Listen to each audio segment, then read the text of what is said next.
Hello dear students, एक बार मैं आपके सामने फिर उपस्थित हुआ हूँ। Social science 9th first chapter का जो प्रश्नों का अपना एक सीरीज चल रही है, उसमें ये अंतिम प्रश्न है जो आपकी बुक में दिया गया है। आपको जो प्रश्न वो क्वेश्चंस कि क्या आप इस तर्क से सहमत हैं कि सार्वभौमिक अधिकारों की नाना अंतर विरोध थे।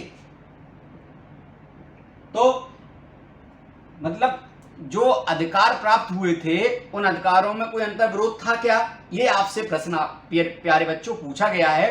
तो राजशाही के अंत के बाद फ्रांस की संवैधानिक राजतंत्र व्यवस्था ने अपनी प्रजा के लिए बहुत सारे अधिकारों की व्यवस्था की। जैसे आपने पढ़ा है, बहुत सारे अधिकार दिए गए। स्वतंत्रता का अधिकार दिया गया है ना, आपको समानता का अधिकार दिया गया, आपको अभिव्यक्ति की आज़ादी दी गई, आप उस समय क्रांति में मताधिकार की व्यवस्था की गई। लेकिन फिर भी वो क्या कह रहे हैं कि ये जो सारे अधिकार दिए गए, जनवादी जो अधिकार थे, जो आप पिछले वीडियो में पढ़ा आपने, तो उनमें कोई अंतर विरोध था क्या।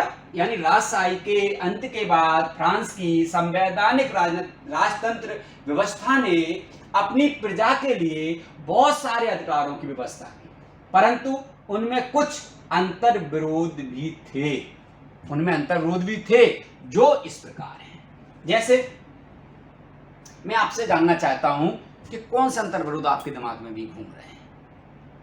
जैसे आपने यहां पर पढ़ा और पिछले वीडियो में आपके लिए एक क्वेश्चन भी छोड़ गया था कि क्या मताधिकार फ्रांस की क्रांति के बाद प्राप्त हुए थे, वो सभी को मिले,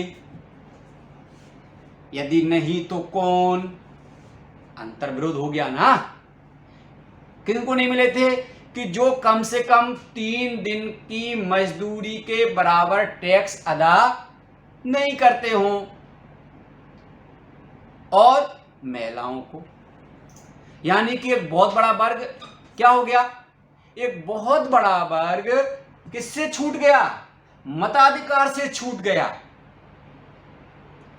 यानी कहीं ना कहीं अंतर विरोध हुआ, विसंगति हुई, इसका बड़ा विरोध भी किया गया। वहां की एक बहुत बड़ी क्रांतिकारी महिला थी ओलेम्प द गूज, जिसका आपने पढ़ा होगा। उन्होंने विरोध किया। उन्होंने जैसे वहां जैसे नागरिक अधिकार प्राप्त हुए, ऐसे महिला अधिकार भी उन्होंने लिखा। और उनकी उस समय की जो सरकार थी जैकोबिन, और उनसे मतभेद हो गए, और अंत में उस रानी को, ओलेम्प द गूज को क्या किया, फांसी पर चढ़ा दिया गया। लेकिन उन्होंने इस बात का विरोध किया कि महिलाओं को वोट का अधिकार क्यों नहीं है। जब समानता की बात हो रही है, जब आप समानता का अधिकार दे रहे हैं, तो फिर समानता में तो महिलाओं को समानता क्यों नहीं दी गई भाई। तो इस प्रकार के कुछ अंतर विरोध थे जो फ्रांस की क्रांति का मुख्य बात समानता, स्वतंत्रता, बंधुत्व था। फिर भी फ्रांस में सभी नागरिकों को समानता का अधिकार नहीं दिया गया। जैसे कौन से, जो पुरुष, जो मैं अभी आपसे चर्चा कर रहा था, 3 दिन की मजदूरी के बराबर कर नहीं चुकाते थे। एक तो उन लोगों को नहीं दिया गया वोटिंग का राइट्स, वोट का अधिकार नहीं दिया गया। जो पुरुष क्या नहीं कर रहे थे, जो पुरुष 3 दिन की मजदूरी बराबर वर्ष में कर अदा नहीं करते थे, ऐसे लोगों को वोटिंग राइट्स नहीं दिए गए। दूसरा, एवं महिलाओं को मताधिकार नहीं दिया गया। भाई वो महिलाएं आपके देश की तो थी, आपकी तो थी, कोई पड़ोसी देश की तो नहीं थी। लेकिन आप देखिए कितनी बड़ी संगत हुई कि महिलाओं को वोट देने का अधिकार नहीं दिया। यानी एक आधी आबादी से अधिक संख्या में आप क्या कर रहे हो, आधी आबादी से अधिक संख्या को आपने सरकार में भागीदार नहीं बनाया, सरकार का चुनने का भागीदार आपने नहीं बनाया। आधी संख्या से अधिक कैसे कह दी मैंने, क्योंकि मैंने बताया ना आपको कि ऐसे वो लोग, निर्धन लोग जो 3 दिन के बराबर मजदूरी का टैक्स नहीं देते थे के रूप में, और महिलाओं का। इसके बाद फिर क्या हुआ, इसके बाद फिर एक और अगली बात, महिलाओं की स्थिति की ओर भी कोई विशेष ध्यान नहीं दिया गया।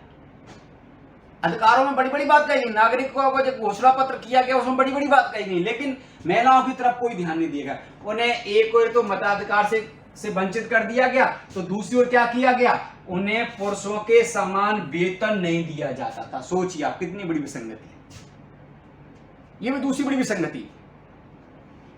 तीसरी, क्या किया, ना ही उनके पढ़ने लिखने एवं स्वास्थ्य की ओर कोई ध्यान दिया गया, ये भी ध्यान नहीं दिया गया। यानी महिलाओं के साथ समानता का अधिकार लागू होने के बाद भी प्रिय बच्चों कहीं ना कहीं असमानता इस व्यवस्था में दिखाई देती है। ये जो अंतर्विरोध है वो यही अंतर्विरोध है। और अंतिम प्रश्न, अंतिम जो पॉइंट है, वैसे तो बहुत सारे पॉइंट बनते हैं लेकिन मैं आपको बराबर वही प्रश्न का मटेरियल लेके आ रहा हूं जो आपके लिए इंपॉर्टेंट है और ज्यादा लेंदी ना हो जाए। तीसरा, फ्रांस में दास प्रथा का तो अंत कर दिया गया। वेरी गुड, प्रशंसनीय काम था ये।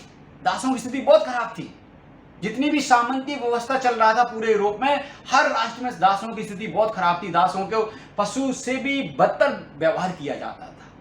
आपने हमारा कभी वीडियो का समय मिले तो आप देखना, सामंतवाद के ऊपर मैंने वीडियो बना रखा, उसमें पूरा मैंने डिफाइन, पूरा बिल्कुल वर्गीकृत कर दिया है। उस वर्गीकरण का ही मैं बिल्कुल निचोड़ दे रहा हूं आपको कि फ्रांस में दास प्रथा की, दासों की स्थिति बहुत खराब थी और फ्रांस की क्रांति ने सबसे पहले दास प्रथा को ही खत्म किया। लेकिन वो दास प्रथा केवल फ्रांसीसियों तक ही सीमित रह गया।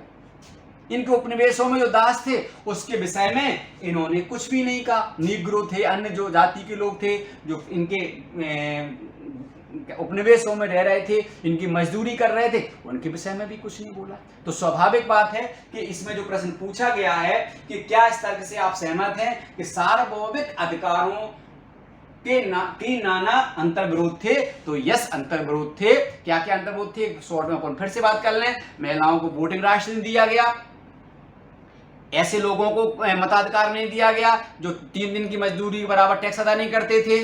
महिलाओं को समान वेतन नहीं दिया गया। महिलाओं के पढ़ने के लिखने की कोई व्यवस्था नहीं की गई। दास प्रथा का अंत जरूर किया गया लेकिन उपनिवेशों में दासों के विषय में कुछ नहीं बोला गया, है ना। तो स्वाभाविक बात है कि इसमें अंतर्विरोध हमें स्पष्ट झलकते हैं, दिखाई देते हैं। चलो अगले वीडियो में फिर मिलते हैं अपन। तब तक के लिए घर पे रहिए, सुरक्षित रहिए। जय हिंद, जय भारत।